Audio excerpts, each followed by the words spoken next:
membalasnya dengan sebaik-baiknya balasan. Orang tua kami, para sesepuh, tokoh masyarakat, alim ulama, bapak ibu, jemaah kuliah subuh yang dicintai oleh Allah Subhanahu wa Ta'ala. Alhamdulillah,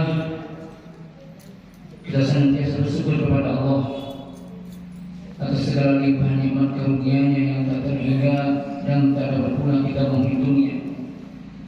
Sehingga di nikmat itulah kita diberikan oleh Allah inayah dan hidayah serta kesempatan di akhir Ramadan ini dapat sama-sama kembali menikmati indahnya ibadah subuh berjamaah di Masjid Agung yang kita cintai ini. Mudah-mudahan langkah kaki dan ayunan tangan kita dicatat oleh Allah Subhanahu wa Ta'ala sebagai amal ibadah, dan harapan kita tidak lain di hari yang mulia, di akhir bulan Ramadan ini Allah Subhanahu wa Ta'ala benar-benar memberikan kita rahmat. Dosa-dosa kita diampuni oleh Allah Subhanahu wa Ta'ala, amal kita diangkat derajatnya oleh Allah Subhanahu wa Ta'ala dengan pandangan rahmat dari Allah Subhanahu wa Ta'ala.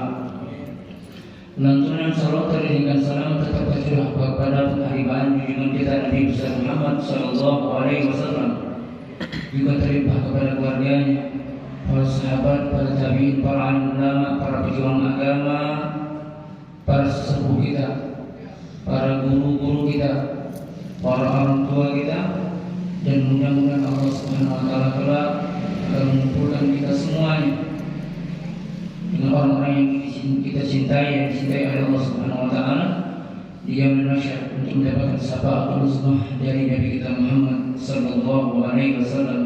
Amin amin ya rabbal alamin. Ma'asyiral muslimin wal muslimat, Bapak Ibu jemaah kuliah subuh yang dirahmati oleh Allah Subhanahu wa Ta'ala. Ada sifat kontradiktif yang kita rasakan, Bapak Ibu ya. Di satu sisi kita senang bahwasanya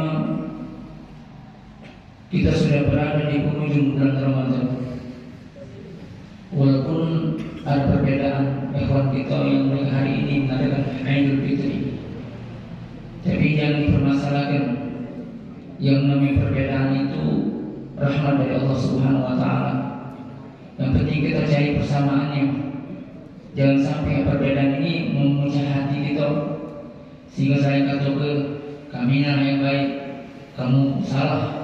Itu adalah artinya kita tidak berhasil selama di madrasah Ramadan. Maka dari itu saling menghargai, cari persamaan dalam konteks yang kita mengagungkan Allah Subhanahu wa Ta'ala, memperkuat ukhuwah, menjaga silaturahmi, agar kekuatan kita umat Islam ini benar-benar dirahmati oleh Allah Subhanahu wa Ta'ala. Sedihnya juga ibu-ibu, bulan yang mulia, bulan yang agung ini telah sebentar lagi akan meninggalkan kita. Dan kasih jaminan kalau tahun-tahun depan kita dipertemukan oleh Allah Subhanahu wa Ta'ala dengan bulan Ramadan tahun depan. Itu sudah kasih jaminan.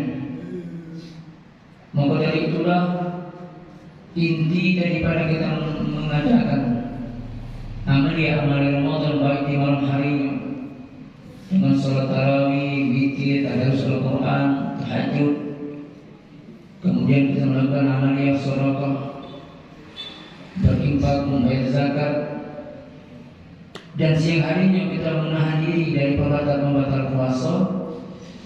Maka sejatinya itu adalah tarbiyah untuk mendidik hati kita ini menjadi benar-benar pribadi-pribadi yang bertakwa kepada Allah Subhanahu wa Ta'ala. Harapan kita tidak lain, Bapak Ibu, dengan adanya bulan Ramadan, mudah-mudahan Allah Subhanahu wa Ta'ala benar-benar menghapuskan segala dosa-dosa kita. Sebagaimana sabda Rasulullah sallallahu alaihi wasallam, qala Rasulullah sallallahu alaihi wasallam, innallaha azza wa jalla, sesungguhnya Allah yang Maha Mulia lagi Maha Agung, faradhus siyam Ramadan, Allah yang memfardukan, yang mewajibkan puasa Ramadan, wasantu qiyamah, dan aku kata Rasulullah sunahkan malam harinya dengan qiyamul lail. Paman soma wa qamah. Siapa yang menjalankan puasa Ramadan dan menghidupkan malamnya dengan qiyamul lail, akhrajallahu minaz dzunub, maka Allah akan mengeluarkan seluruh dosa-dosa kita ini ka'akhraja minal kawaladathu ummuh, seperti bayi yang baru dilahirkan oleh ibunya. Rawahul Ahmad, hadis riwayat Imam Ahmad. Mudah-mudahan Bapak Ibu, Allah benar-benar menyucikan kita semua ini dalam keadaan fitrah, disucikan oleh Allah Subhanahu wa taala dengan catatan ihtisaban dalam hadis tersebut. Man shamahu wa qamahu ihtisaban, siapa yang menjalankan ibadah Ramadan selama bulan Ramadan dan menjalankan puasa di bulan Ramadan dan hidup malamnya ihtisaban, dengan introspeksi diri, bermuhasabah, insyaallah Allah akan hapuskan seluruh dosa-dosa kita ibarat bayi yang baru lahir. Amin ya rabbal alamin. Maka dari itulah madrasah Ramadan telah mendidik kita Bapak Ibu. Pendidikan madrasah Ramadan adalah pendidikan jasmani dan rohani. Dalam kuliah hari ini kami ingin menjelaskan tentang bagaimana kita menata hati kita ini benar-benar menjadi pribadi-pribadi yang bertakwa kepada Allah Subhanahu wa taala, sehingga kita merindukan pribadi-pribadi yang bertakwa kepada Allah, karena itulah rukunnya ibadah. Kita merindukan kepala daerah yang pribadinya bertakwa kepada Allah, anggota dewan yang bertakwa kepada Allah Subhanahu wa taala, orang-orang yang kaya yang dermawan, berpribadi orang-orang yang bertakwa kepada Allah Subhanahu wa taala. Kalaulah kepribadian itu yang telah dijalankan oleh masyarakat, insyaallah keberkahan akan turun dari Allah Subhanahu wa taala, sebagaimana Allah katakan dalam surah Al-A'raf ayat 96, "Walau anna ahlul Qur'an wattaqaw la fatahna 'alaihim barakatin minas sama'i wal ardh." Kalaulah penduduk negeri itu dia beriman dan bertakwa kepada Allah Subhanahu wa taala, pasti akan kami bukakan keberkahan-keberkahan yang ada di langit dan keberkahan-keberkahan yang ada di bumi. Maka dari itu Ramadan adalah bulan tarbiyah, madrasah ruhaniyah, mendidik hati kita supaya benar-benar hati kita ini benar-benar bertakwa kepada Allah Subhanahu wa taala. Maka dari itulah pelajaran yang dapat kita ambil dari pendidikan madrasah Ramadan adalah pertama, bersihkan hati kita. Karena sesungguhnya Ramadan adalah penyucian batin kita. Karena Allah yang membalas ibadah Ramadan. Hanya Allah, antara kita dan Allah, yang tahu benar tentang apakah kita menjalankan ibadah Ramadan dengan sungguh-sungguh atau tidak. Hanya Allah. Maka dari itu dengan pendidikan Ramadan kita dilatih untuk menahan hawa nafsu dari pembatal-pembatal puasa. Maka sucikan hati kita dari penyakit-penyakit hati, hasud, iri, dengki dan lain sebagainya. Karena sesungguhnya inilah salah satu penyakit hati yang harus kita hindari, yaitu merasa diri kita tidak luput dari kesalahan, merasa kita tidak pernah bersalah, merasa kita telah diampuni dosa oleh Allah Subhanahu wa taala. Padahal kata Rasulullah sallallahu alaihi wasallam, kebanyakan orang yang disiksa di kubur itu di samping mereka tidak paham masalah fikih, la yastaqbiluna al-qawli, karena tidak sucinya mereka dalam buang air kecil, artinya tidak paham fikih hukum syariat.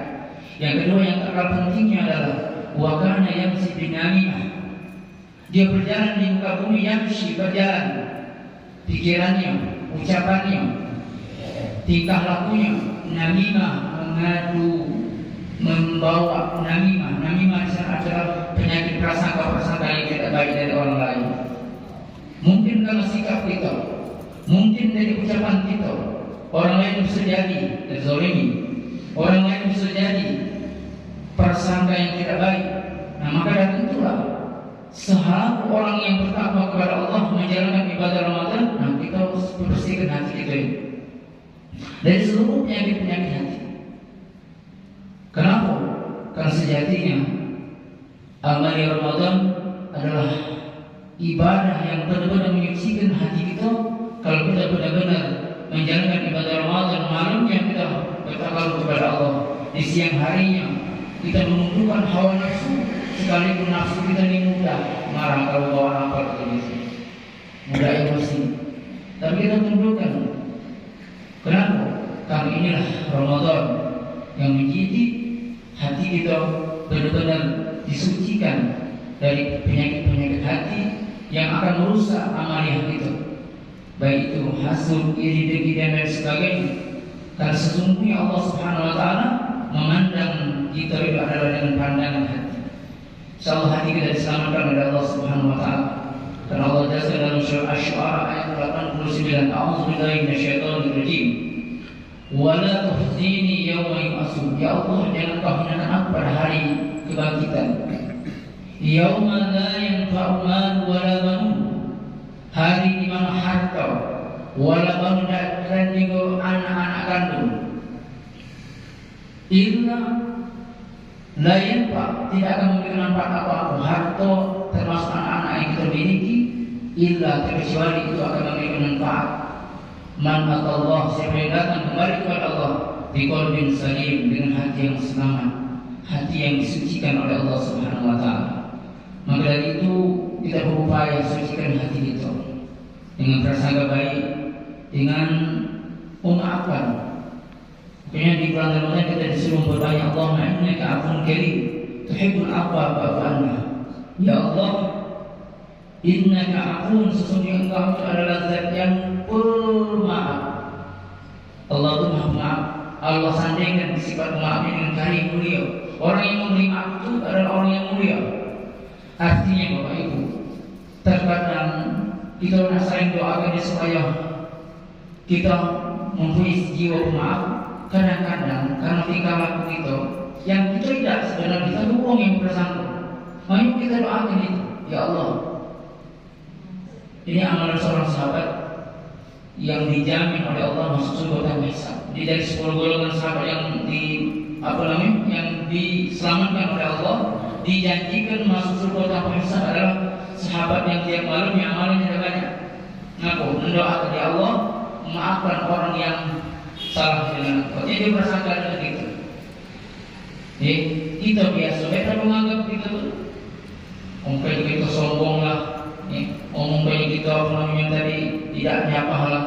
Kadang-kadang untuk kalau mengatanya dalam bercanda, kadang-kadang betul bisa sombongnya. Kalau bukan sombong kan memang dari iman. Kalau memang dari iman, yang kita ada prasangka yang baik. Nah, kita selaku umat Rasulullah yang hati kita ini ingin dibersihkan oleh Allah, doakan saudara-saudara kita, baik untuk terhadap anak. Anak kadang-kadang, masya Allah, ujian bagi untuk terhadap anak, membawa ujian bagi kita. Tapi jiwa pemaaf dari orang tua itu mendapatkan rahmat dari Allah Subhanahu wa taala. Begitu juga anak, yang merasa dirinya ibadah hebat, taat, amaliyahnya banyak, tapi dengan orang tua, kadang-kadang tanpa kita sadari menyakiti perasaan orang tua. Kadang-kadang tanpa kita sadari melukai perasaan orang tua. Maka dengan kita mendoakan kedua orang tua kita agar mereka mendapatkan rahmat dari Allah Subhanahu wa taala, itulah kadang-kadang yang membersihkan hati kita. Ini yang pertama. Jadi kuncinya adalah bersihkan hati kita dengan apa? Dengan kita mendoakan jiwa pemaaf. Sampai kita membersihkan hati kita. Karena tanpa kita sadari bahwasanya yang kebanyakan uang yang disiksa di dalam kubur itu adalah orang yang ketika dia berjalan, yang maknanya banyak. Berjalan itu kan banyak. Kalau sekarang kan medsos, kalau lagi karena perkataan kita. Karena kita kadang bersepai di baca tidak terus tuh. Tapi kadang dalam bacaan itu nyinggung. Kata yang kenal. Karena kita tidak nyinggung. Nah, tapi kita dengan kita saling memaafkan, mendoakan orang yang bersalah dengan kita, insya Allah itu yang akan salah satu mensucikan hati kita, karena kita mendoakan saudara kita agar mereka diampuni dosanya oleh Allah Subhanahu wa taala. Prinsip merasa kita diri kita hebat, tidak kenapa salah, itu adalah ajaran dari syaitan. Dijikan kunjungan dari syaitan yang di bulan Ramadan kita dihindari itu. Artinya bersihkan hati kita dengan kita senantiasa mengintrospeksi diri, saling mendoakan sebagaimana sifat Allah, Afuun, Karim, pemaaf dan mulia. Tuhibbul afwa, menyukai orang-orang yang memaafkan, menyukai orang yang meminta maaf.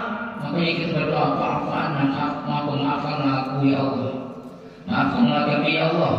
Mungkin dari tutur kata kami, mungkin dari tingkah laku kami, baik yang sengaja atau tidak disengaja. Mudah-mudahan kita mendapatkan ampunan dari Allah Subhanahu wa taala. Pasti ketika kita berikhtisaban di bulan Ramadan, maka Allah Subhanahu wa taala menjanjikan, "Ghufira lahu ma taqaddama min dzanbi." Pasti akan Allah hapuskan dosa-dosa kita yang telah lalu dengan catatan ihtisaban. Di samping iman kepada Allah, ihtisaban dengan kita mengintrospeksi diri, menyesali atas perbuatan-perbuatan dosa kita, baik yang kita sengaja ataupun yang tidak kita sengaja. Kemudian yang kedua secara singkat adalah hendaklah kita hati ini kita pupuk. Pupuk dengan apa? Pupuk dengan amalia-amalia. Sebab kita tidak tahu amalan mana yang mendatangkan dari Allah Subhanahu wa taala. Amalia mana yang Allah pandang kita ini dengan pandangan rahmat. Karena hati yang dipandang oleh Allah, bukan jasad. Maka dari itu, ketika kita berupaya melakukan kebaikan-kebaikan karena Allah Subhanahu wa taala tidak puas dengan kebaikan, maka itulah juga salah satu yang akan menata hati kita, sehingga hati kita benar-benar bergantung kepada Allah Subhanahu wa taala, haus dengan rahmat Allah Subhanahu wa taala, dan mudah-mudahan Allah Subhanahu wa taala akan senantiasa memandang kita dengan pandangan rahmat. Kalau Allah telah pandang kita dengan pandangan rahmat, kekurangan kita akan ditutupi oleh Allah Subhanahu wa taala.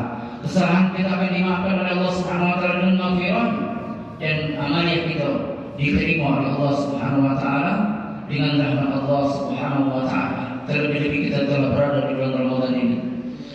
Kemudian yang ketiga, di samping kita berbuat mensucikan hati kita, kemudian mengisi hati kita dengan amalia, dan yang ketiga yang tidak kalah pentingnya adalah senantiasa kita mendoakan hati kita.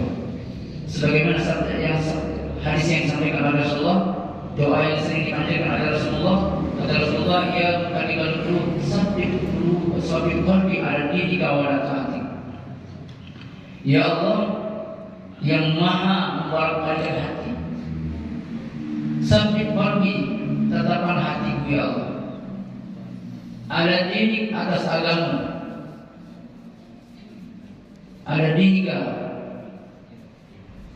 wa ta'atika, dan taat kepada Allah Subhanahu wa taala.